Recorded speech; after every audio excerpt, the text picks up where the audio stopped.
começar? Boa tarde, pessoal. Vou colocar o tempo aqui. Bom, me chamo Álvaro Juster, mas eu sou conhecido aí na internet como Turicas desde que comecei a frequentar o IRC e tal. Então vocês vão me encontrar no Twitter, GitHub, etc. E IRC também ainda, como Turicas. Eu não preparei slides para essa apresentação porque eu quero fazer uma coisa mais mão na massa. Então preparei alguns arquivos, algumas coisas para mostrar, alguns scripts aqui. E eu vou mostrar alguns slides aqui mais no começo, só para meio que normalizar o conhecimento. Assim, que eu vou falar de um tema que não sei se todo mundo aqui conhece. E aí, enfim, é isso. Eu trabalho desenvolvendo software, então não sou DBA, tá? Então se eu falar alguma besteira aqui, me corrijam. Mas eu trabalho muito com dados públicos, com dados abertos, enfim, trabalho desenvolvendo projetos de análise de dados, e principalmente com dados públicos. Alguém aqui já trabalhou ou trabalha com dados públicos, só para eu saber? Começando a pesquisar um pouquinho. Legal. Você fala nacional ou é público? Público, por exemplo, de órgãos do governo que disponibilizam informações. Legal. Então, quando eu falo dado público, depois eu vou pular alguns slides aqui que eu acho que não tem a ver com o negócio, mas quando eu falo de dados abertos ou dados públicos, eu estou falando de dados que podem ser reutilizados, né, podem ser redistribuídos à vontade, podem ser utilizados para qualquer finalidade. Tá? Então, não necessariamente vem de órgãos públicos, mas, em geral, a gente trabalha com os dados dos órgãos que fornecem esses dados. Então eu utilizo bastante a lei de acesso à informação, que inclusive fez 7 anos aí que entrou em vigor nessa semana, desculpa. E fico enchendo o saco dos órgãos para que eles liberem alguns dados. Né? O problema é que muitos desses dados que ficam, né, disponíveis por esses órgãos, eles não tem um padrão, né, de formato e tal. E aí a gente tem vários problemas para trabalhar com esses dados. Eu vou passar aqui, enfim, correndo aqui alguns slides, porque eu estou reutilizando, né, esses slides aqui, estão online também. Mas basicamente tem um problema de qualidade nesses dados. Né? Esse aqui é o 5stardata.info, que ele classifica com estrelinhas, de 1 a 5 estrelas, um dado que está disponível. Né? A gente tem os casos dos dados que não estão disponíveis. Né? A gente tem que fazer o pedido de acesso à informação para que aquele órgão libere ou não. Né? Ele pode negar também o pedido. E tem casos aí, depois se vocês procurarem na internet, tem vários casos de órgãos que negam ou que querem cobrar pelos dados, ou que demoram meses para responder, perdem os prazos e tal. Mas enfim, o foco aqui não é esse. Quando o dado está disponível, ele pode estar disponível, por exemplo, em PDF. Isso é muito comum. Tipo, esses dias eu estava pegando lá os dados da Assembleia Legislativa do Rio de Janeiro. Eu estou morando aqui em Curitiba, mas eu sou do Rio. E aí, eles lá no site têm uma mensagem assim, a Alerj é a primeira Assembleia do Brasil a ter um portal de dados abertos. Caras, pô, legal, né? Iniciativa deles, 2012, se eu não me engano. Aí eu fui ver lá os dados que tem, tudo em PDF. Todas as tabelas que eles disponibilizam, salário da galera, tudo em PDF. PDF de centenas de páginas. Então, nesse caso, vai ganhar uma estrelinha só, porque assim, o dado está disponível, mas não está no formato estruturado, né, e por aí vai. Se ele tiver em XLS, por exemplo, ele já ganha outra estrelinha porque está estruturado. Já tem, pelo menos, né, uma estrutura ali de tabela, né, dessa informação. E aí, se o dado, por exemplo, tiver em CSV, melhor ainda, porque é um formato aberto, né? Enfim, XLS tem seus problemas, tem suas limitações também de número de linhas e tal. Os outros ali eu considero meio utopia, porque acho que se você conseguir o dado em CSV, já está muito, assim, agradeça pra caramba. Pode ser que você ainda tenha problemas ainda assim, porque tem CSV que vem quebrado. Por exemplo, o TSE disponibiliza os dados dos candidatos, né, votação e tal. Quando o candidato tem aspas no nome dele na urna, tipo fulano, aí entre aspas o apelido do cara, isso quebra o CSV, porque eles não escaparam as aspas, e aí o parser de CSV acha que acabou a coluna ali, e aí aquela linha fica com mais colunas do que as outras. Então você ainda tem que tratar ainda assim antes.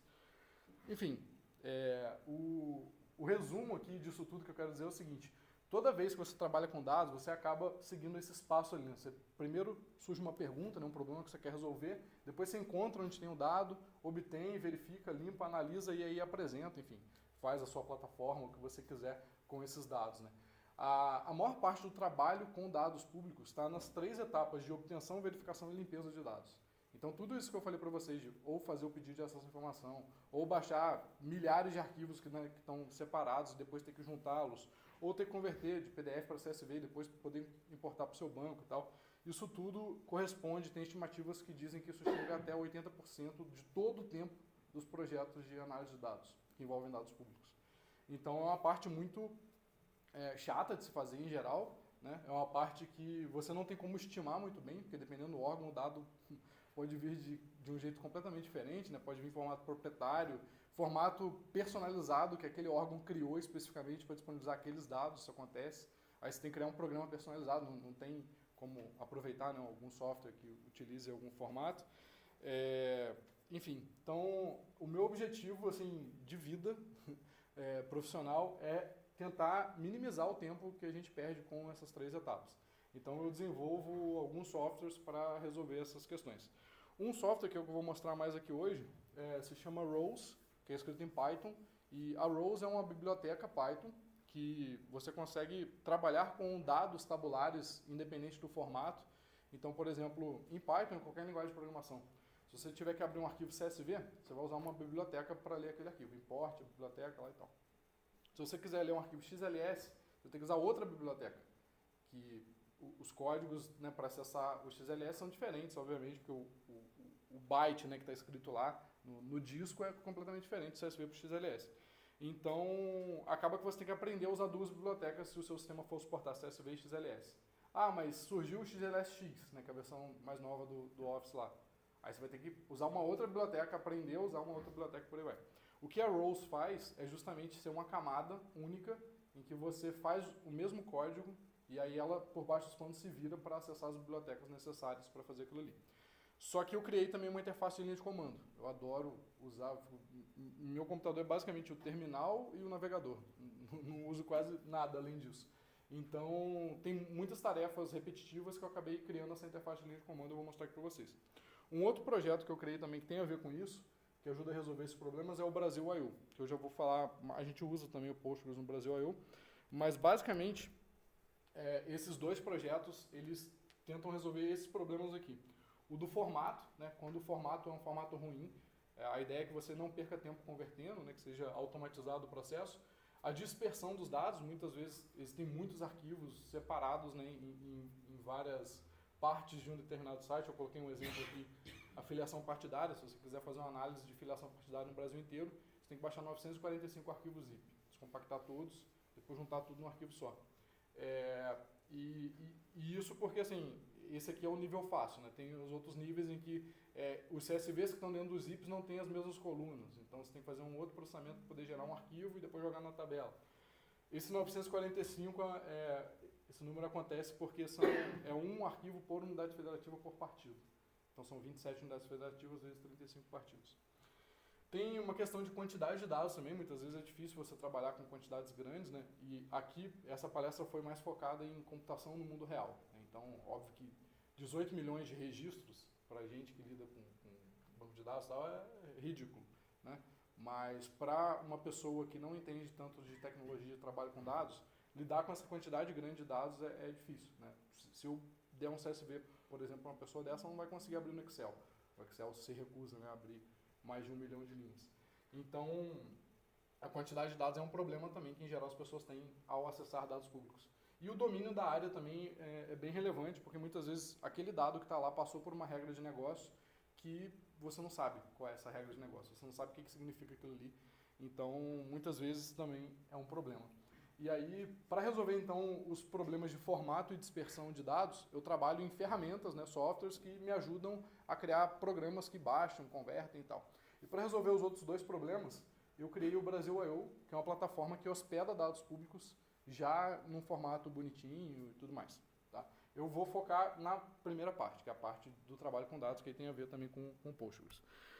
Então, vamos lá. Eu vou parar os slides aqui agora e eu vou começar a demonstração. Então, eu fiz uma listinha aqui das demonstrações que eu vou fazer. A primeira delas é essa daqui. É um PDF que o INEMA disponibiliza. O INEMA é um instituto lá da Bahia que faz a coleta e verifica a qualidade da água. Tá? Então, toda semana o INEMA disponibiliza esse PDF aqui, que é texto, tá? Mas, enfim, poderia ser uma planilha, né? Um arquivo de planilha.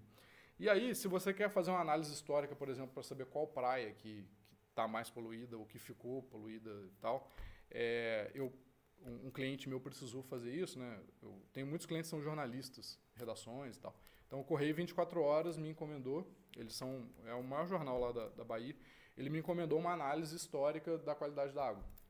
E aí eu descobri que o INEMA disponibiliza esses dados, só que eles têm vários PDFs que eles disponibilizam por semana e é só em PDF, não tem como baixar de outra forma.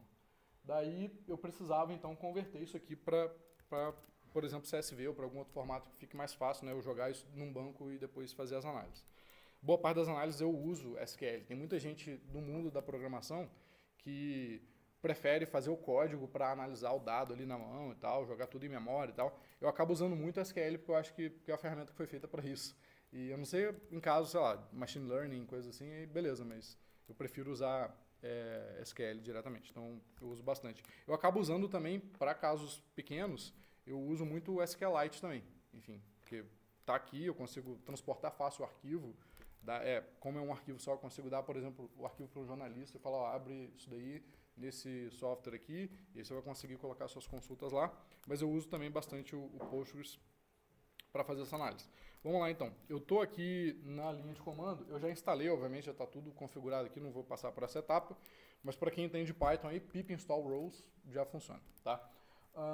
A primeira então que eu vou fazer é o seguinte, digamos que eu não saiba o conteúdo do arquivo, o que tem lá dentro. Então eu vou chamar aqui rows, deixa eu aumentar, tá dando para todo mundo ver? Tá. Rows print, e eu passo aqui a URL daquele PDF. O que essa command line vai fazer? Ela vai primeiro identificar, né, que HTTP e tal, então vai baixar o arquivo, vai identificar que é um PDF, e aí vai usar o algoritmo lá que eu fiz, que extrai tabelas de PDF. Daí com isso em memória, ela vai converter para um formato texto e vai mostrar na tela uma tabela. Tá?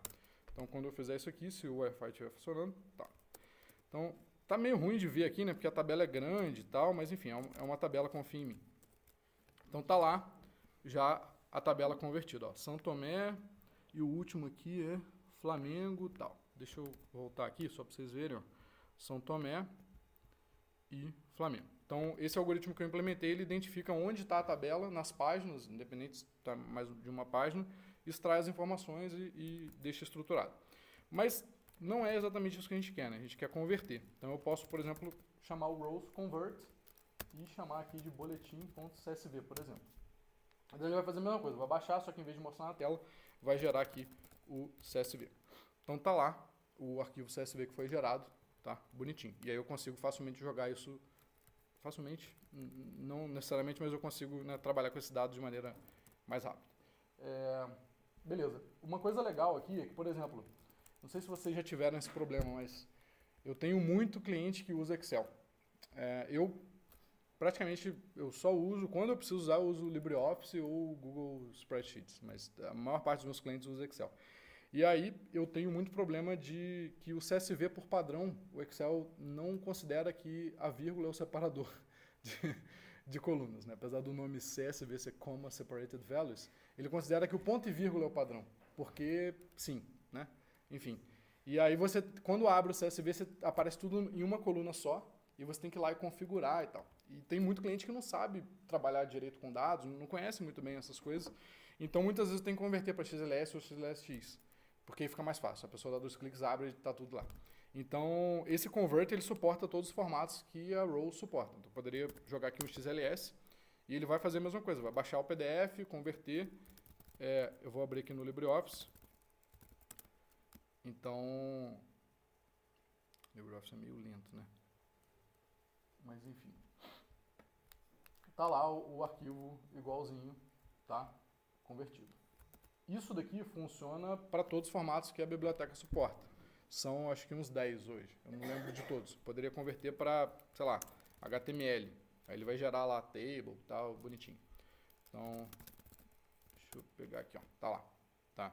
Então, da mesma forma que ele consegue converter para HTML, ele consegue também importar dados de HTML. Então, se você, por acaso, está visitando um site, tem uma table lá dentro, você consegue rows convert, passa a URL para tabela.csv, por exemplo. Tá? Então, isso funciona de e para praticamente todos os plugins. Tem alguns só que são read-only, mas a maior parte deles é read-write. Com isso, então, eu consigo resolver uma parte, né, do problema, que é converter esses arquivos, e aí, tendo o arquivo CSV, eu consigo, por exemplo, jogar no banco. Certo? Eu vou mostrar um outro exemplo aqui que eu fiz, que não é diretamente só usando a rows na linha de comando, eu usei como biblioteca porque é um pouco mais complexo, que é os salários dos magistrados. O Conselho Nacional de Justiça liberou esses dados, né? Deixa eu abrir aqui, inclusive. Eles criaram um modelo de planilha e aí eles exigiram que todos os tribunais preencham esse modelo e enviem todos os meses para que a gente tenha, né, os dados públicos relacionados aos salários dos magistrados. Então, quando a gente entra aqui no site, tem lá, por exemplo, esse aqui é o de abril, e aí para cada link desse daqui, se eu clicar, por exemplo, Superior Tribunal de Justiça, ele vai me dar uma planilha que tem o salário da galera toda. Tá? Só que não é uma planilha muito certinha, né? Tem instruções de preenchimento aqui em cima, enfim. E aí eu fiz um programa para entrar lá, são 90 e poucos tribunais, então eu fiz um programa para acessar esse site, baixar as planilhas de todos os tribunais para todos os meses disponíveis. Então são 90 e poucos vezes a quantidade de meses, isso aí dá algumas, acho que milhares de planilhas, deve dar umas 1.500, acho. E aí eu converti isso tudo para um arquivo CSV só. Tá? Então o exemplo que eu vou mostrar vai ser usando esse CSV do salário dos juízes e não esse outro CSV aqui, porque esse daqui é pequenininho, né? Tipo, esse aqui tem 43 linhas, então não dá para brincar muito, né? Beleza. Esse daqui, deixa eu ver aqui, eu tenho na minha pasta aqui de saída do script lá que eu fiz, eu tenho dois arquivos que eu gerei, o contra-check csv.gz e o contra-check csv.xz. Para quem não conhece, o xz usa a compactação lá do LZMA, né? Ela compacta mais do que bem mais do que o gzip, só que ela demora muito para compactar, né? Para mim isso não é um problema, a demora na hora de compactar, dado que em geral o que eu quero é economizar espaço em disco, né? E ele descompacta bem rápido também, então eu acabo usando mais o xz do que o gz. Mas enfim, eu deixei os dois aqui. Daí, imagina que eu quero jogar isso daqui num banco Postgres. O que vocês fariam? Qual que seria o primeiro passo que vocês pensariam? Tipo, dá para usar o copy? Qual que seria a abordagem que vocês usariam? Pandas. Tá, mas eu não quero programar. Eu quero, tipo, digitar um comandinho aqui, um ou dois, enfim, ou três. Copy. Tá. Então, para quem é DBA, tranquilo o copy? Vocês entendem? Quando eu abro aqui, sei lá, o PSQL e lá digito copy, from, blá blá blá, beleza? Tá. Então, eu preparei aqui um script que faz justamente isso. Não vou entrar em detalhes aqui, mas primeiro eu só dou um cat aqui no arquivo SQL que dá um drop na tabela caso ela exista, só para eu ter certeza de que ela não existia antes. Depois eu tenho que criar a tabela, né? Porque, enfim, o copy espera que a tabela já exista, certo? E aí depois eu no caso que eu estou usando o zcat para tipo um cat já descompactando o arquivo gzipado ali, né? E aí eu estou chamando aqui psql-c, copy, contra-check, eu passo o nome de todas as colunas. From stdin, aí eu tenho que passar o delimitador, né, vírgula, poderia ser pipe, poderia ser ponto e vírgula. E isso, dependendo de cada órgão, vai ser diferente esse dialeto, né, do CSV. Tá? Poderia ser tab, né? Aqui o quote, e aí eu tenho que ficar me preocupando em escapar essas coisas, né, porque isso aqui tudo é uma string dentro desse comando PSQL. Então, para eu colocar uma aspa ali, eu tenho que colocar, enfim, é meio chato fazer isso. E aí CSV header, eu estou dizendo que o formato é CSV e ele tem um cabeçalho no começo. Tá? Aí eu estou passando aqui uma variável que eu setei aqui, que é Postgres URI, que tem justamente a string de conexão com o banco. Beleza. Só que imagina que eu preciso fazer isso aqui com muitos arquivos diferentes. Então eu vou ter que gerar um script desse para cada arquivo, certo? Com header, com tudo. Né? Então, antes de rodar o script, eu vou mostrar aqui para vocês o drop. Drop table if exists contra check, que é o nome da tabela que eu quero criar. O create table if not exists contra check. Aí tem, enfim, float, text e tal, int, date, beleza. Então eu ainda tenho que gerar esse arquivo, né, para a tabela, para cada coluna eu tenho que colocar isso aqui, mas vai funcionar, né? Se eu rodar aqui, /scripts, import data, falar, não existia, eu estou pulando, rodou o create table, agora está rodando o copy, rodou 464 mil registros, não é também nada muito monstruoso, mas também não queria uma coisa muito grande, porque senão não ia dar tempo de mostrar tudo aqui. Então eu vou conectar aqui agora no Postgres com o PSQL. E aí tá lá a nossa tabela. Tá lá bonitinha. Ó, select, count, from contra-check. Tá lá 464 mil, beleza. Vamos fazer uma consulta aqui. Por exemplo, pegando o mês, ano de referência, total de rendimentos, que é o rendimento bruto, né? E rendimento líquido. Foram contra-cheque, where, nome igual, Sérgio Fernando Moura. Opa. O que aconteceu aqui? Ah, droga. Vício de... Tá, então tá lá. Então, para cada mês e ano, né, tem aqui o total de rendimentos e o rendimento líquido. Beleza. Então, eu consigo agora já trabalhar com esses dados, enfim, aí vocês já manjam direitinho, né, do que eu... dessa parte da análise aqui, criação dos índices e tal. Mas é oneroso ficar criando, né, esses scripts a cada vez. Então, o que eu pensei? Putz, se eu criar um plugin na Rows para ler e escrever do Postgres, eu consigo mais facilmente fazer essas conversões, né? Por quê? A Rows, ela tem várias coisas que facilitam justamente a conversão de dados. Uma delas é a identificação dos tipos. Então, se eu passar para ela um CSV e falar, ó, me dá aí, descobre aí quais são os tipos de cada coluna, ela já consegue fazer isso para mim. Inclusive, eu tenho um comando aqui que faz isso. Então, eu posso rodar rows schema, data, output, contra-check, CSV, GZ. E aí ela vai analisar e vai me mostrar aqui, olha, data de publicação é date, ano de referência é integer, subsídio é float, lotação é text, e por aí vai. Tá? Com isso daqui, eu já consigo facilmente criar aquela minha tabela. Então, eu já pulo essa etapa de ter que criar aquele create table, blá, blá, blá. Né? Como eu uso muito isso, esse rows schema aqui, eu posso passar o formato. Esse formato aqui é um formato mais para você ver, né? Enfim, e tal. Eu posso passar aqui que o formato é SQL. E aí ela gera um SQL aqui padrão, né? Enfim, dá para alterar algumas coisas, obviamente. Talvez você não queira o CPF como text, enfim. Tem como otimizar isso aqui. Mas a ideia é o seguinte, você está com o dado, você quer fazer alguma coisa, uma análise exploratória e tal. Qual é o mínimo de tempo que você... Né, quais são as ferramentas que você usa para ter o mínimo de tempo entre ter o dado e começar a analisar o dado? Depois você otimiza. Né? Então, com isso daqui você já consegue, por exemplo, gerar aquele create table lá.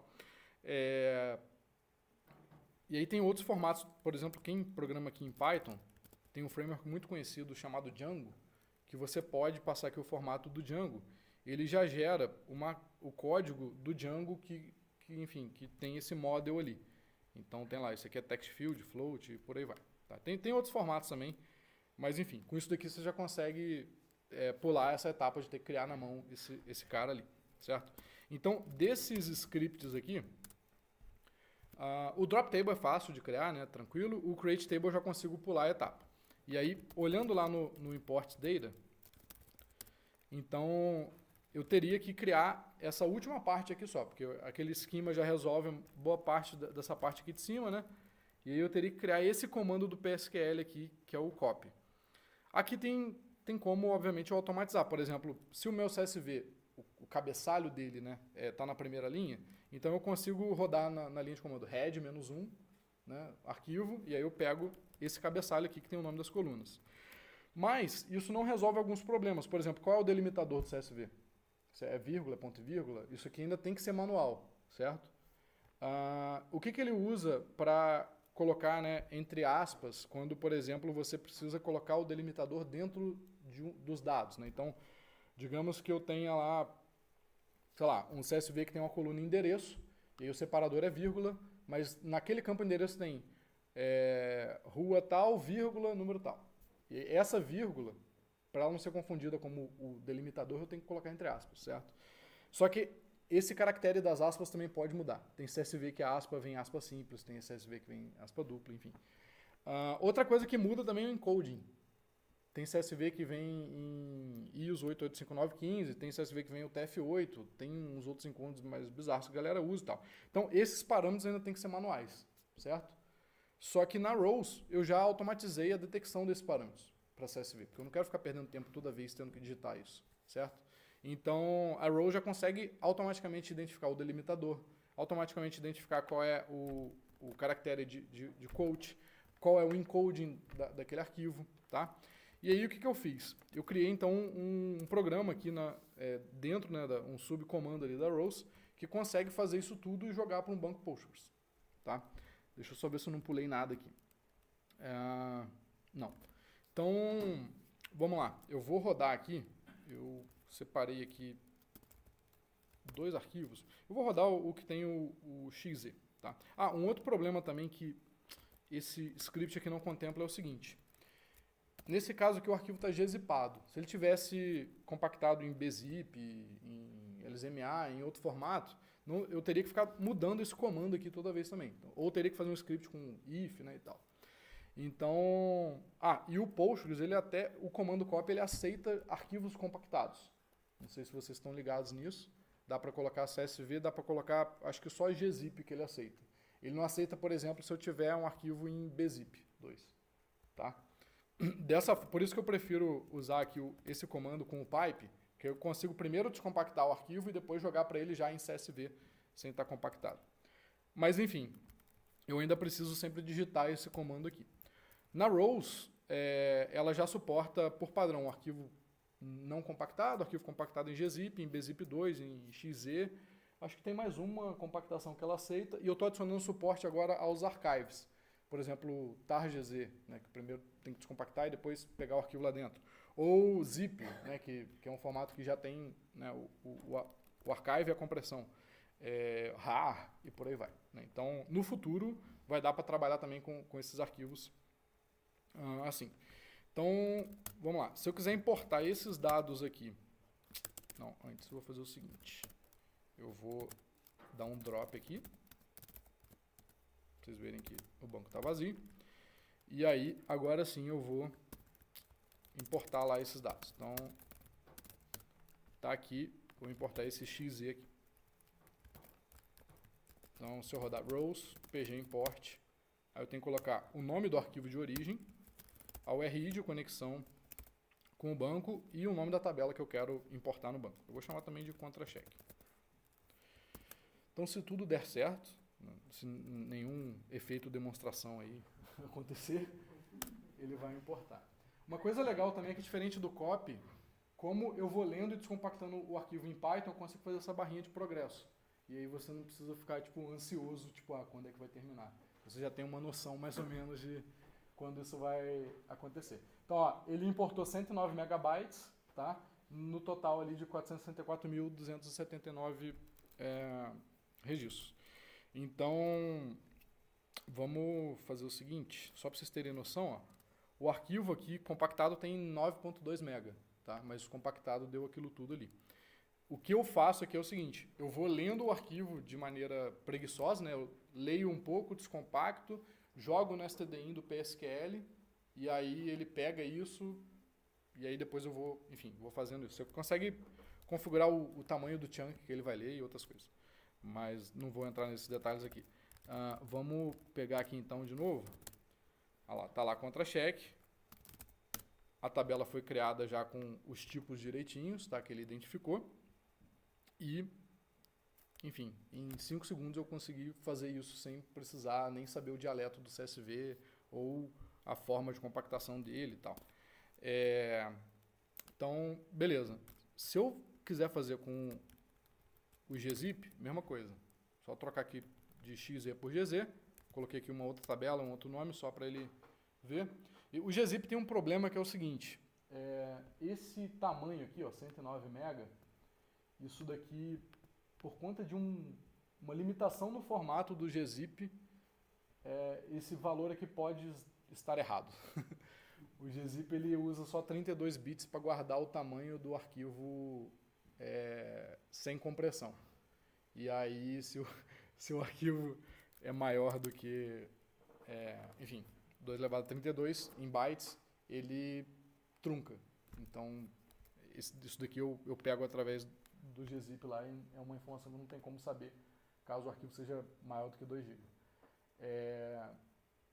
Mas importou também, tá vendo?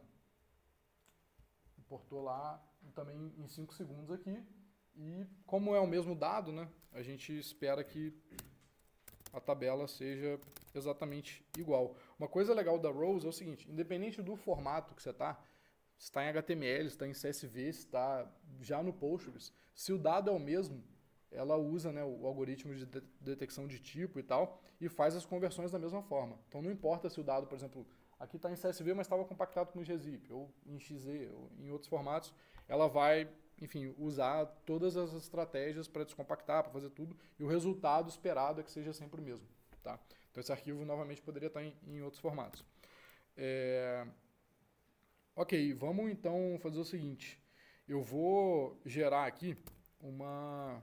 Você me avisa, cara, quando estiver acabando o tempo? Eu estou olhando aqui, mas eu estou meio perdido. Então, eu vou fazer o seguinte, eu vou gerar uma análise aqui, aquela que eu fiz lá no PSQL. Opa. Deixa eu... Por que ele não pegou aqui? Ah, pegou. Então, select, mês, ano de referência, total de rendimentos. Deixa eu colocar aqui mais só para ficar mais fácil de ver. From, contra-cheque, where, nome igual. Digamos que eu queira criar, por exemplo, uma view ou uma tabela com uma análise que eu esteja fazendo. Então, eu estou aqui analisando os dados no Moro especificamente, mas poderia ser de um tribunal específico, de uma data específica e tudo mais. Eu posso pegar esse resultado aqui e criar, né, uma view, por exemplo, create view, sei lá, Moro as, isso aqui, beleza. E muitas vezes, quando no meu trabalho, eu preciso pegar algo que eu, enfim, alguma análise que eu fiz e que tal, em geral está numa tabela do banco e mandar para o meu cliente, né? E aí eu tenho que exportar isso. Então, da mesma forma que tem o rows pg import, tem o pg export também. Então, eu consigo rodar aqui, ó, rows pg export. Vou rodar um help aqui só para vocês verem. Então, você tem que passar a URI de conexão, o nome da tabela, ou, na verdade, eu posso passar uma view aqui também, né? E o destino. Vamos ver se tudo der certo. Eu posso, inclusive, esse export, ele presume que você está exportando para CSV, tá? Então, eu posso passar aqui o dialeto, se eu quiser o dialeto do Excel, tal, o encoding, sei lá, a pessoa usa o Windows e eu quero mandar em ISO 8859. Mas, por padrão, ele usa o TF8 e o dialeto do CSV padrão que está lá na RFC do CSV. Então, vamos lá. Postgres URI, o nome da tabela, né? Tá meio ruim isso aqui, mas enfim, moro.csv. Aqui eu posso já passar o arquivo compactado se eu quiser também. Então vamos deixar em gzip aqui. Se tudo der certo... Opa, não deu certo. Então, peraí. Tá. Isso, enfim, my bad. O copy não funciona com view. Então vamos voltar lá. PSQL, vamos dar um drop view moro. Vamos criar uma tabela. Create table. Tá, então, finge que nada aconteceu. E vamos de novo. Ele exportou, beleza. Quantidade pequena, né, de dados, enfim. Tá lá. Então, se eu abrir aqui no meu Vim, o meu Vim já descompacta, né, se o arquivo estiver compactado. Tá lá aquele resultado que a gente tem aqui. Isso daqui é bem útil, porque dependendo do caso, não é tão, como eu falei, né, eu teria que escrever aquele copy, né, da tabela. Óbvio que no copy eu poderia escrever uma consulta SQL, né, que ele rodaria a consulta, pegaria o resultado e jogaria.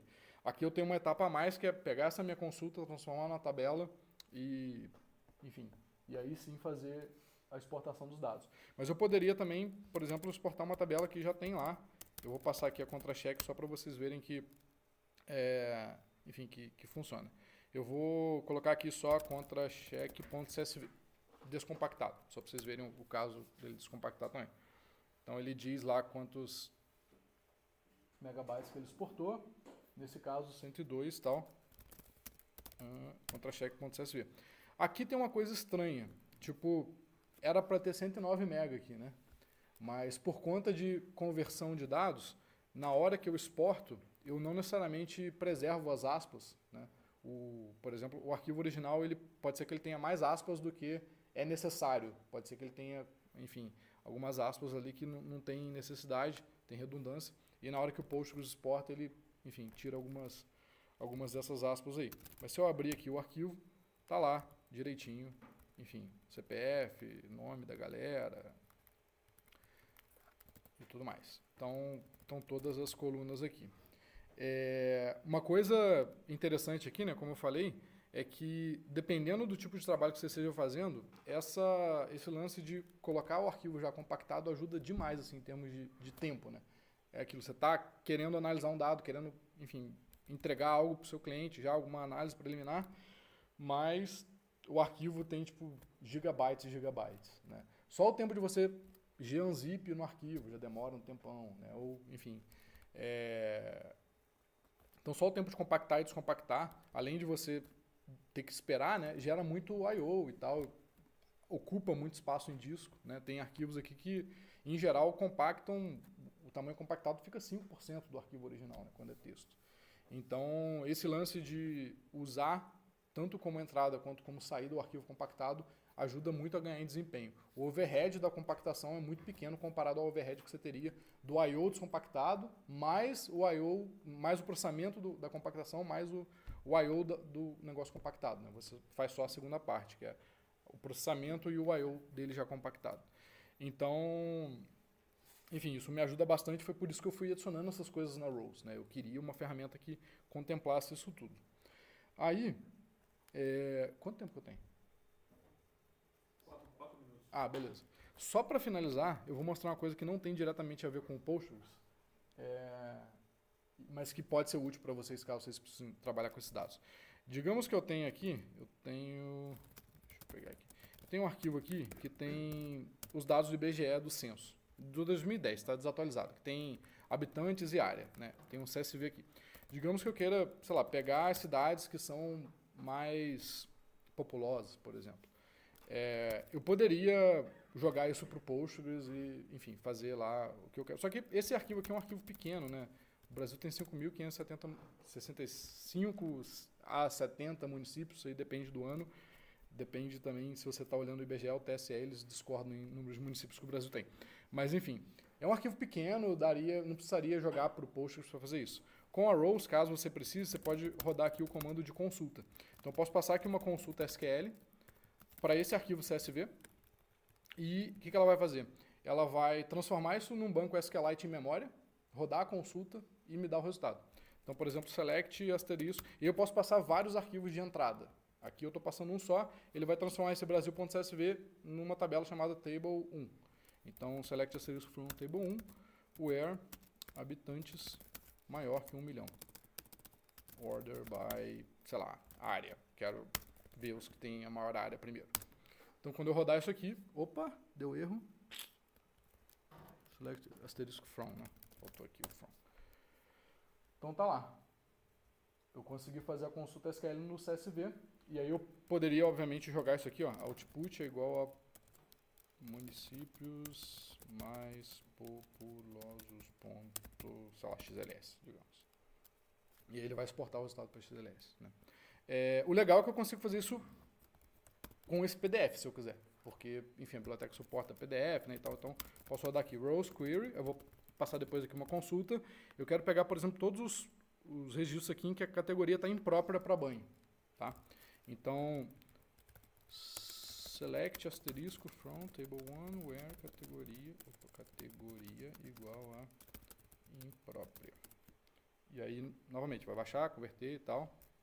Tá lá. Eu poderia passar isso aqui, né? Eu já sei que é impróprio, então eu só quero ponto código e local da coleta.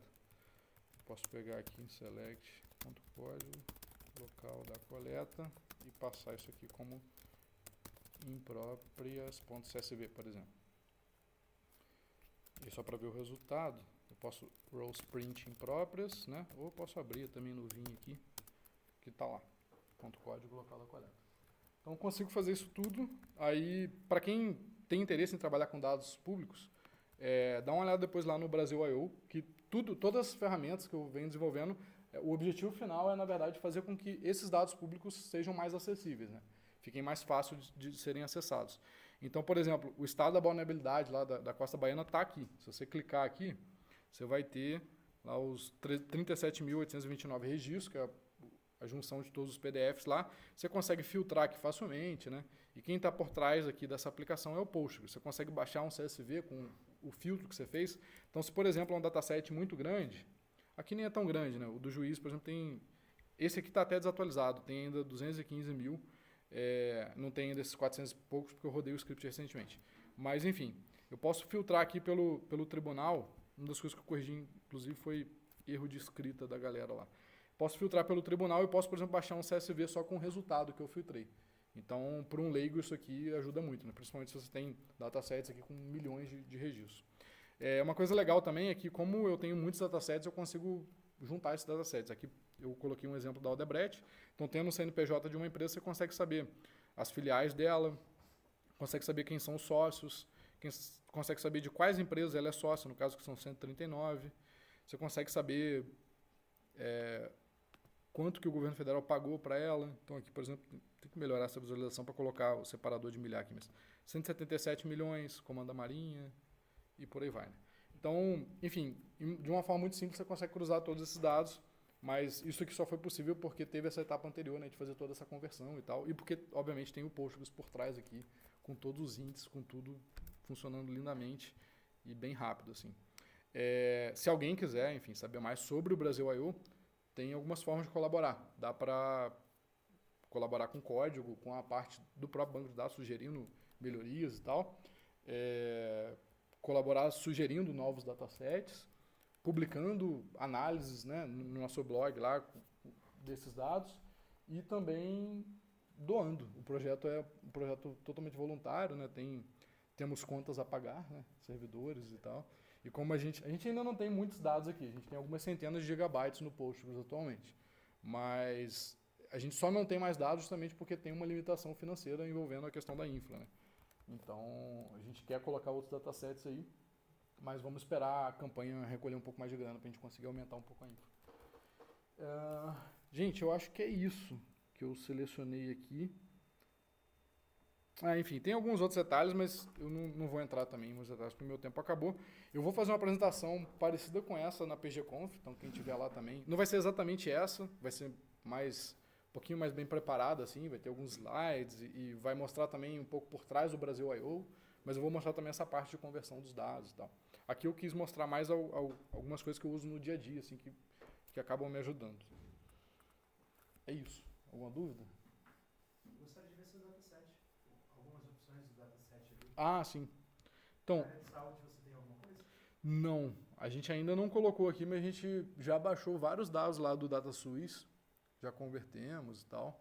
Temos só que finalizar a etapa de limpeza, que não sei se você conhece os dados da saúde, mas tem algumas siglas, algumas coisas que não são muito fáceis, né, de lidar. Então a gente está nessa etapa agora de limpeza para depois jogar lá.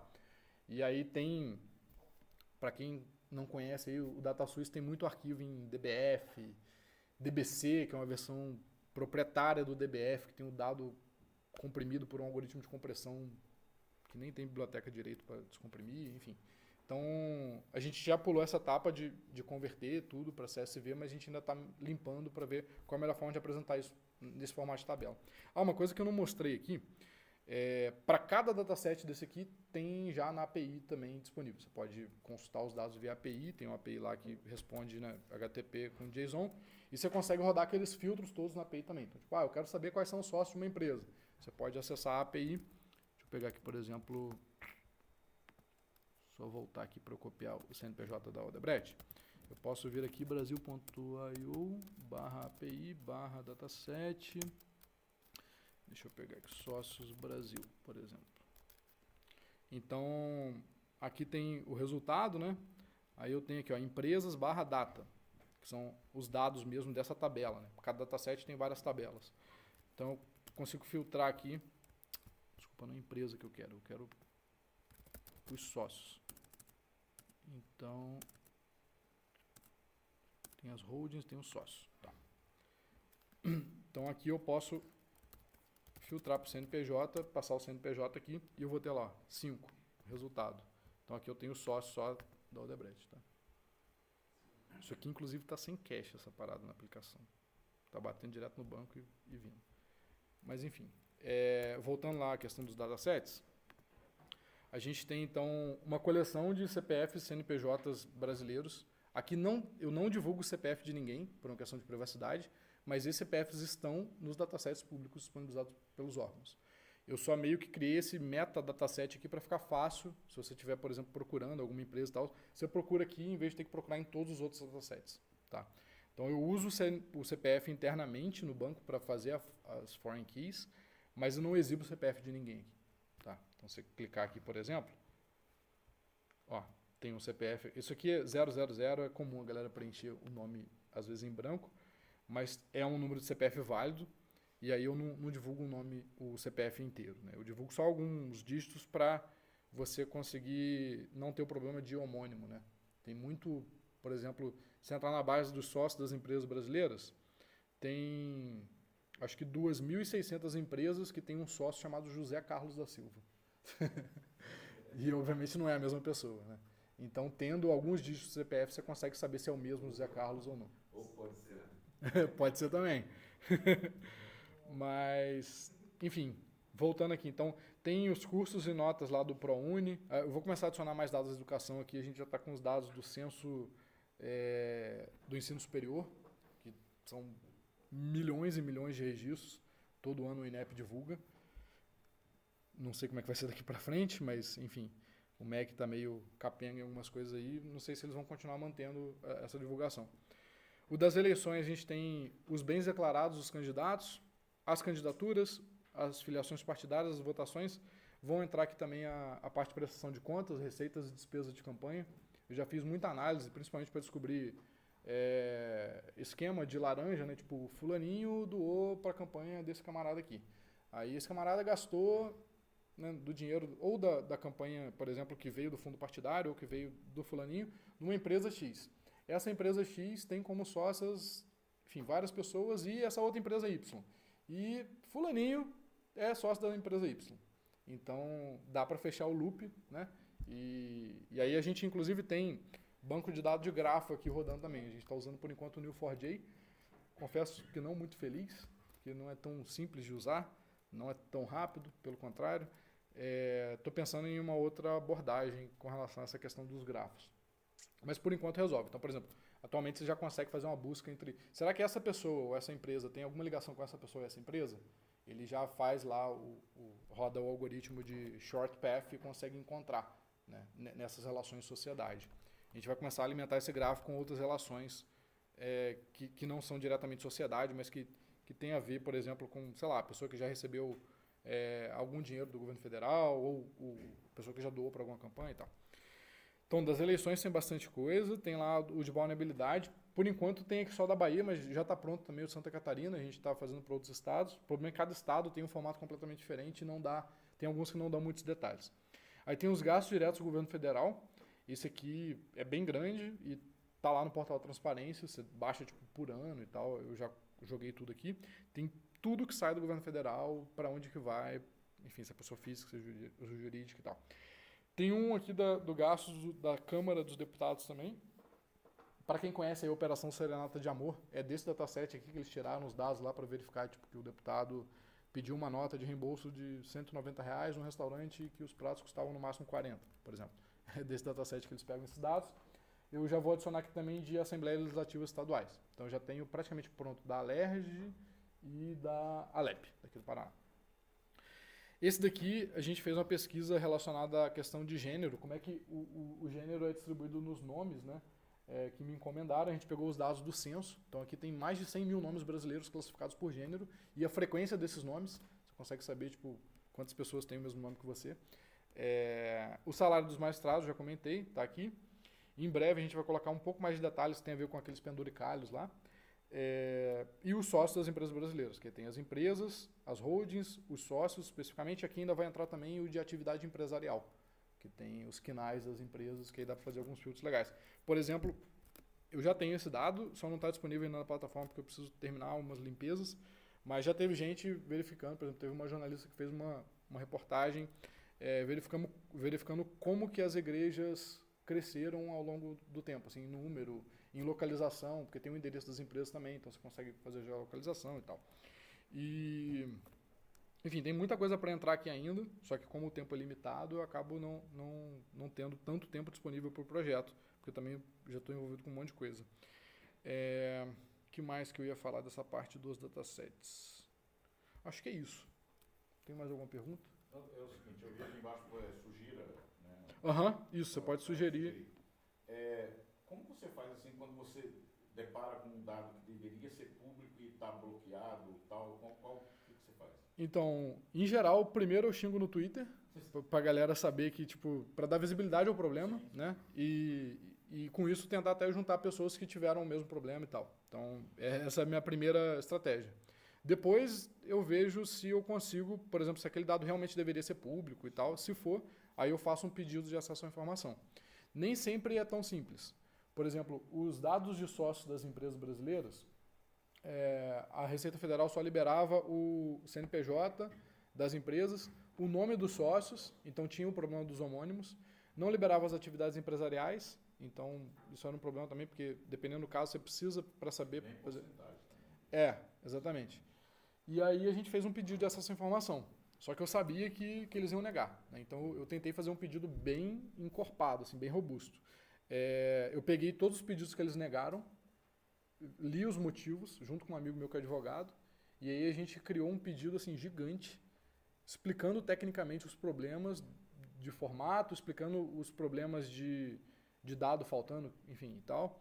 E aí, obviamente, eles negaram, mas a gente continuou, enfim, com recurso, e em torno de 6 meses depois a gente conseguiu receber pelos Correios um pendrive com um arquivo no formato ADABAS. Não sei se alguém já trabalhou com esse banco de dados. Mas é um zip de 5 GB que tem em um arquivo só todas as tabelas. E cada linha, cada primeiro byte da linha diz de que tabela é aquela linha. E você tem que converter depois isso. Aí eu fiz o script também para converter, enfim. Então, nesse caso, foi até bem interessante, porque a Receita Federal, a primeira resposta foi: estou negando, mas olha só, tem uma API aqui que tem esses dados. Aí eu fiquei felizão quando eu fui ver, entrei lá no site do SERPRO, quando tem essa API. É uma API paga. E ia custar R$506 mil para a gente fazer todas as aquisições que a gente queria. Então, obviamente, a gente não tem essa grana, né? E também não ia pagar, porque o dado era para ser público. E aí continuamos com os recursos até chegar na CGU. Aí a CGU deu a causa para a gente. Então, a lei de acesso à informação funciona. Tipo, tem os problemas dela, né? Não é perfeita, mas ela funciona muito bem. Assim. Teve até um levantamento que, nesses 7 anos de lei de acesso à informação, foram feitos, na média, um pouco mais de 100 mil pedidos por ano. Então, e boa parte dos pedidos é respondida, enfim, com os dados e tal. Tem alguns casos mais bizarros. Tem um caso que eu ainda não comecei o pedido, mas que eu vou fazer em breve, que é o do CEP, os Correios. Para quem não sabe, a base de CEPs é fechada, você tem que pagar um valor para poder utilizar. E isso não faz sentido nenhum. Primeiro porque o CEP é a maneira oficial da gente geolocalizar, né, aqui no Brasil as coisas. Segundo, que é uma empresa pública que detém o direito autoral sobre isso, né? E aí a gente vai tentar fazer esse pedido antes da possível privatização dos Correios. Porque se privatizar vai ser pior ainda, nesse sentido, né? Não com relação ao serviço deles, mas no sentido da liberação dos dados. Só que a gente sabe que tem vários pedidos que foram negados, então a gente está reunindo assim, um grupo de pessoas que entende bastante, por exemplo, de geolocalização, de dado aberto, de lei das empresas públicas, para poder fazer um pedido bem robusto, assim, entendeu? Essa briga a gente vai ter. Mas tem vários dados que não são abertos, que deveriam ser, e aí a lei dessa informação resolve, em geral. Mais alguma dúvida? Não? Bom, pessoal, espero que vocês tenham aprendido alguma coisa aí. Qualquer dúvida, entre em contato. Valeu. Eu gravei a tela.